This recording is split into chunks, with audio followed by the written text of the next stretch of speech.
Hockey Central Insider John Shannon to talk about the hand pass goal. Shanny, all I hear is, hey, you can't review a hand pass, but should this goal have been overturned?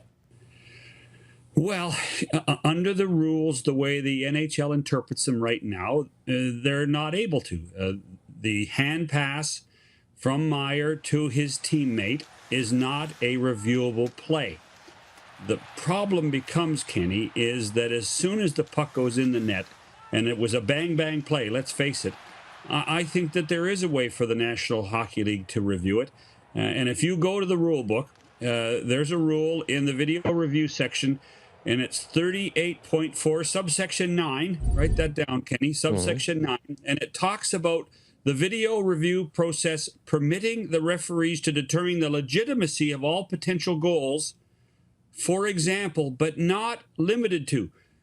Let me tell you something right now. These rules were written by lawyers as catch-alls, and that little phrase, but not limited to, tells me that this rule was built for this exact play, similar to the way it was built for pucks off the end netting behind the goaltender. That's why this phrase was put in, because they didn't want those occurrences to get in the way of legitimate goals. That's why they did this.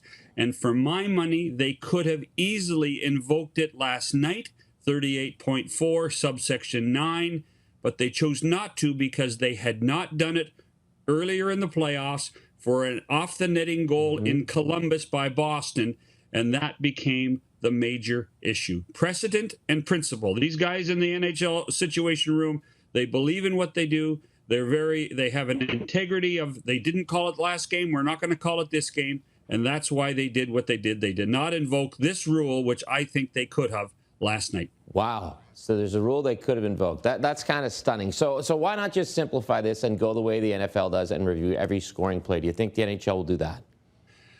Well, in one way, they actually do review every goal and every scoring play.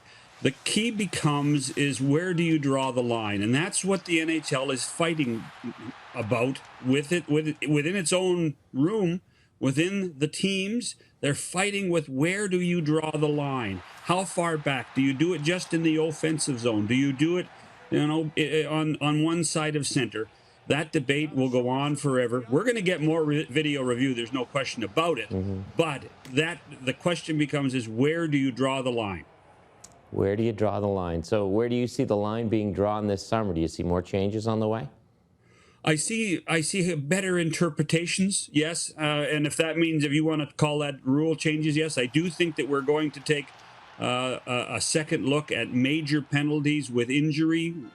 The Cody Eakin situation in Game 7 against Vegas, I think the referee will be allowed to look at that. That's my gut.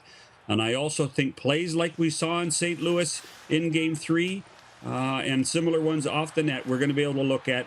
And the league is going to rule in favor of, as long as it's continual motion, I think that they're going to have that gut feel that that's not a really good goal. That goal shouldn't count.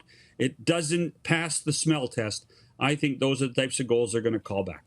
We're going down the wrong road if we think that we want replay to solve that. Let's just change the rule. What's wrong with a hand pass? We allow it in the defensive zone.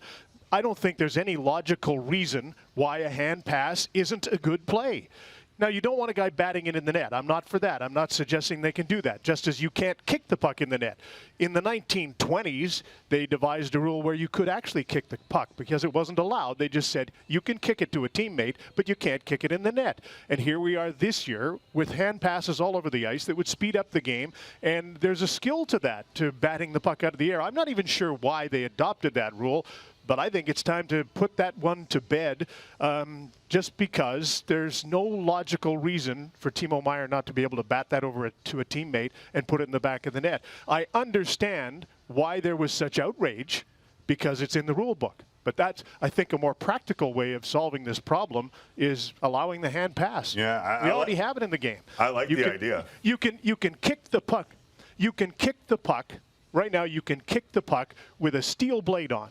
Right? A sharp steel blade. You can put your stick up in the air and whack the puck out of the air as long as you get it and you don't pass it to a teammate and there's no call there. But you can't bat the puck with your hand and pass it to a teammate. Yeah, and you're not saying close. Seems simple to me.